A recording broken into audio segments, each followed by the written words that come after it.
Bienvenido de nuevo a esta historia maravillosa del mundo del bambú, las hormigas y solo a veces las aves.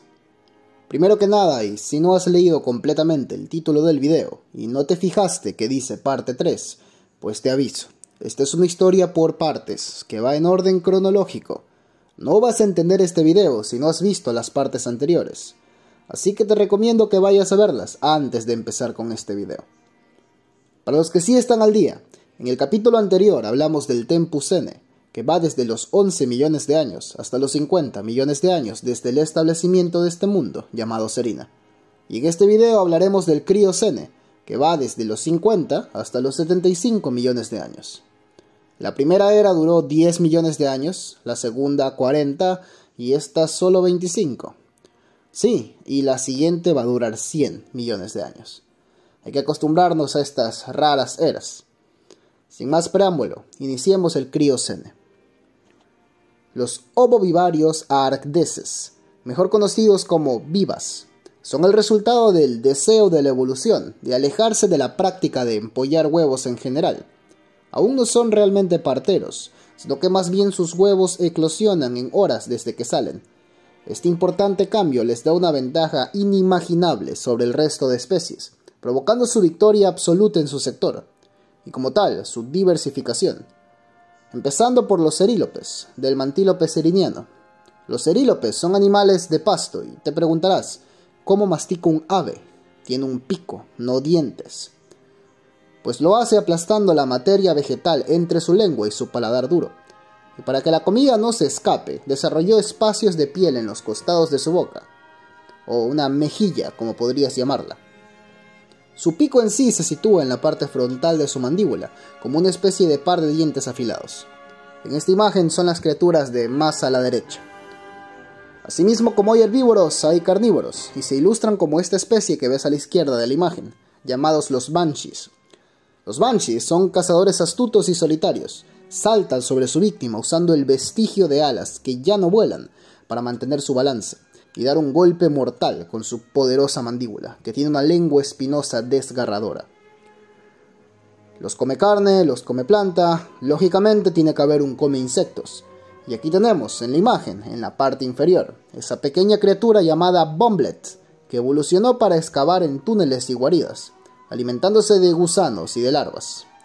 Pero si hablamos de comer insectos, ¿por qué no mencionar a esos insectos que actualmente son decenas de veces más biomasa que todas las demás especies combinadas en Serena?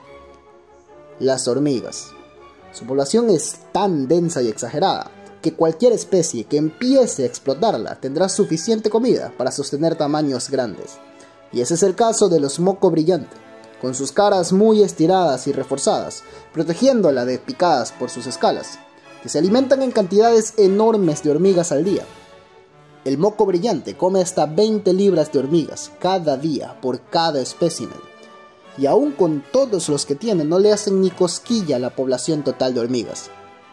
Esta criatura es más grande que un humano promedio. Y aunque los vivas dominan en el continente al este, sus ancestros también han tenido variaciones, de la que nace este espécimen terrestre más grande, el trotador sereniano, con una altura de 12 metros y un peso de varias toneladas, con cuellos excesivamente largos para alcanzar las hojas más altas de los bosques, con un estómago inmenso diseñado así para digerir a toda su dieta de plantas no masticadas, que en lugar de reinventar la masticación, solamente arrancan las hojas y se la tragan entera. Y si has llegado hasta aquí, quiere decir que probablemente te gusta lo que estás viendo. Por eso te pido que te tomes la molestia y le des al botón de like. Considera esto como una pausa para que comentes algo antes de seguir. La mayor diferencia entre los trotadores y los vivas es su reproducción. Mientras que los vivas producen un descendiente a la vez y lo cuidan hasta que llegan a la madurez, los trotadores producen docenas. Las hembras depositan un huevo al día durante 2 semanas aproximadamente en cada temporada. Estos eclosionan casi al mismo tiempo y, como todas las hembras lo hacen en los mismos lugares, estamos hablando de cientos de polluelos que desde el nacimiento ya pueden correr y comer por su propia cuenta. De estos cientos polluelos, muchísimos son asesinados en los primeros años, pero por la cantidad que tienen, siempre hay la seguridad de que se mantendrán vivos hasta que lleguen a la adultez, al menos unos cuantos. Los trotadores alcanzan la madurez sexual a los 10 años, pero dejan de crecer a los 25 años. La pareja normal que verás será siempre de un trotador anciano, con una hembra joven, puesto que los adultos jóvenes no son tan altos para competir con los ancianos. De hecho, si un trotador bien dotado y favorecido gana a todas las demás, que suele ser el caso, ese trotador se apareará con más de 100 hembras por temporada, dejando tanta descendencia que la especie está obligada a tomar patrones migratorios para evitar el incesto excesivo.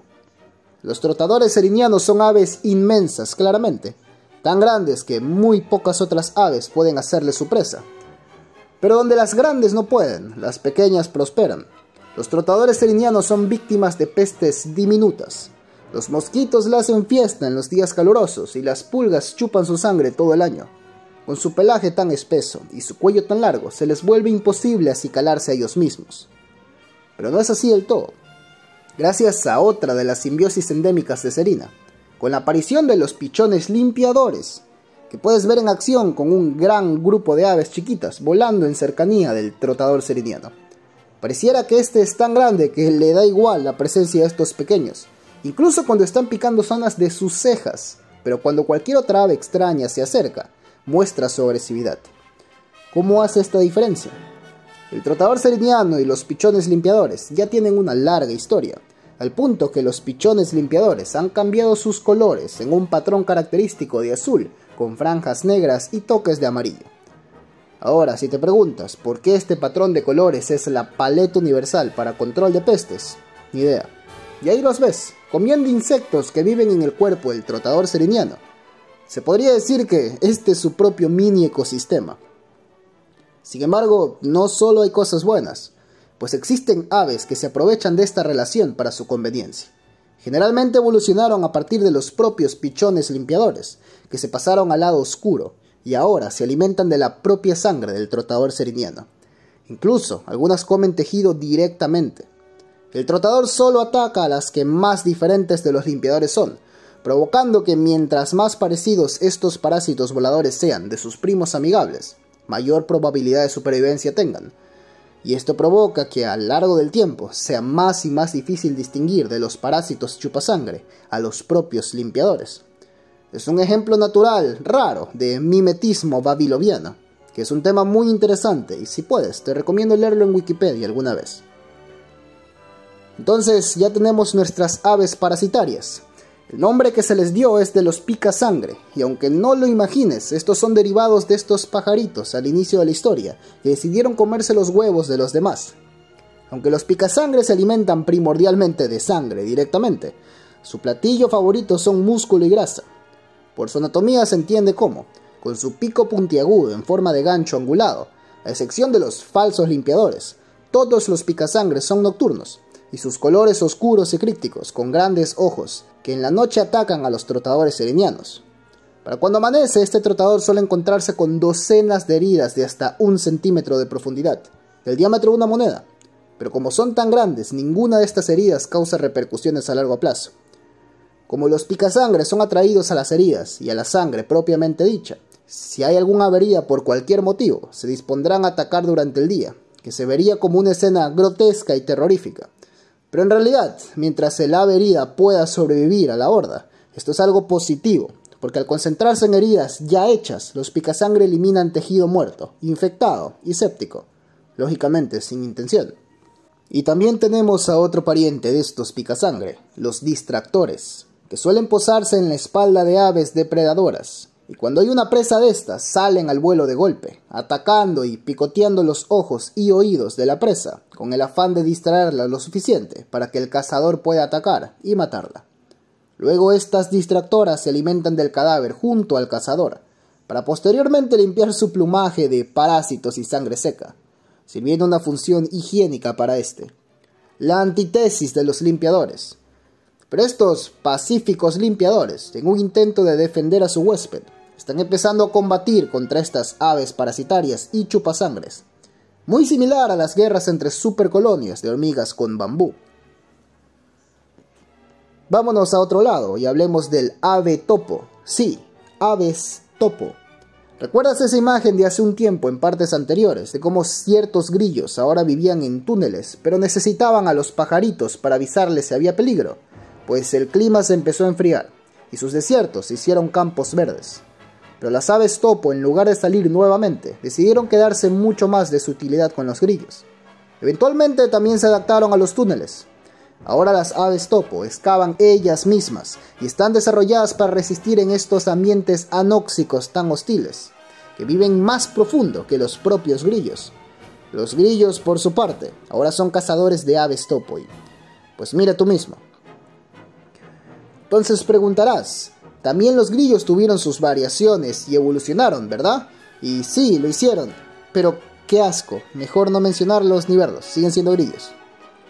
En las zonas más al norte del continente de Striata se encuentra el canaribú, un herbívoro muy avanzado que se alimenta de lo que sea vegetal que se encuentre en sus duras condiciones climáticas. Todo lo que come primero lo mastica con su lengua dentada, antes de tragarlo en su boca con sus mejillas carnosas. Los canaribous viven en hordas que numeran los millones, moviéndose con el cambio de estación. Es la criatura más avanzada de los vivas, con 2 estómagos, y además son la primera en perfeccionar el arte de incubar internamente sus crías. Sus músculos parteros jamás expulsan el huevo. Al contrario, cuando es hora de eclosionar, tienen tan perfeccionados sus músculos ahí abajo que ayudan a romper el cascarón. Sacan los trozos y mantienen en perfecto estado al polluelo. Esto debido a que el clima es tan frío que solo con caminar un par de horas el polluelo moriría. Además de esto, las madres son muy protectoras de sus crías, hasta que llegan a la edad de poder moverse independientemente. En este periodo son hiperagresivas con toda criatura, grande o pequeña, que se le acerque. Como en la imagen, vemos a un falconario siendo espantado por una canaribou madre. Hablando de los falconarios, ahora con sus alas extendidas pueden superar los 6 metros y volar en termales a través de continentes o incluso de océanos enteros en busca de presas. Aquí te presento el canaribou siendo devorado por un ave jabalí, lo cual es irónico porque estas aves jabalí son descendientes directos de los canaribous. La teoría más aceptada es que un grupo de canaribous estaba atrapado en un invierno particularmente feroz y se vieron obligados a devorarse a sus propios miembros débiles. Las aves jabalí son más pequeñas, más ligeras y más rápidas. A diferencia de los canaribous, son solitarias. Pero a nadie le gustan los depredadores pequeños. Queremos uno grande, uno gigante. Y como son aves, lógicamente hablamos de un dinosaurio. Un tiranosaurio si se puede. Y sí se puede. Les presento directamente al fin al tirano seriniano, en todo su esplendor con 3.000 libras de peso y una longitud de 6 a 7 metros. Matan a su presa de una sola mordida al cuello, destruyendo el cordón espinal, la yugular y todo lo que implica con sus dientes en sierra. Les falta una cola propiamente dicha, pero sus vértebras alargadas traseras cumplen su función de mantener su balance, corriendo a 40 km por hora, suficiente para cazar sus presas principales, que son los trotadores serinianos jóvenes y los ancianos. Pero si hablamos de velocidad, son los tiranos serinianos más pequeños los que se llevan la corona, que usan 2 métodos de correr que nunca se han visto antes. Pueden hacer explosiones de velocidad como los cheetah de hasta 120 km por hora si es que lo necesitan, o correr un paso prolongado y tranquilo de 60 km por hora. Unas máquinas de temer, en verdad. Ahora, si comparamos a nuestro tiranosaurio seriniano con el tiranosaurio rex, veremos que el saurus es el doble de grande que el seriniano, lo cual es un poco decepcionante de leer en un mundo con menos gravedad, pero se entiende. Y para terminar, hablemos de algo muy importante. ¿Te acuerdas de esos pseudo sapitos que la parte 2 llamados mudwips? Ahora se llaman mudwicket, y poco a poco siguen alejándose de la vida acuática. Como podrás ver, una gran e importante característica que debes recordar, pues es la clave de las futuras especies no aviares de serina, que son muchas y cruciales. Tienen solo 3 extremidades. Se mueven dando impulsos grandes con su cola, y si preguntas, no, esta cola nunca se dividirá en 2. De ahora en adelante, veremos una línea evolutiva terrestre de 3 extremidades. Y esto es todo lo que hay que hablar de Serena en este periodo. Hemos completado el Crioceno, lo que quiere decir que ya vamos 75 millones de años de historia. Y la siguiente parte tendrá lugar en el Termoceno, que llega hasta los 175 millones de años. Vamos 3 de los 7 periodos de esta gran historia. Cada era tiene casi el doble de contenido que la anterior, por lo que cada vez se vuelve más difícil resumirlo y narrarlo todo. Además de que no quisiera tener que eliminar tantos detalles, como en el Criocene, que tuve que eliminar un par de especies irrelevantes y que no eran tan interesantes. Espero que te haya gustado el video, y si es así suscríbete y dale like para no perderte más de mi contenido. Soy el Dr. Mix, y nos vemos en la próxima.